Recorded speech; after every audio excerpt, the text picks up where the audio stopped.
Abbiamo celebrato il referendum, non è stato facile, ma oggi la trattativa è la trattativa sull'articolo 116,3. Questo è quello del quale dobbiamo parlare ed è una trattativa che ci vede presentare un progetto assolutamente dettagliato.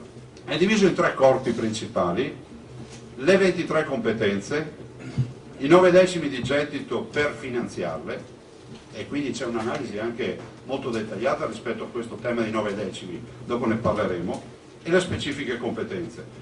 Di fatto i giuristi, gli esperti ci dicono che se trasferissimo in maniera ideale le 23 competenze con le opportune declinazioni nell'applicazione nei territori, restando all'interno dell'alveo della legge e nel rispetto ossequioso di quello che c'è scritto in Costituzione, per la proprietà transitiva, ovvero per l'applicazione dell'articolo 119, ne viene fuori che il federalismo fiscale conseguente, per finanziare queste 23 materie, ci porta in un regime di fatto, ma non di diritto, questa è un'altra confusione della campagna elettorale, di fatto come la regione Trentino-Alto Adige.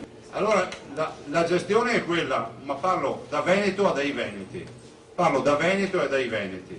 La gestione sarà quella di chiedere tutto quello che è possibile.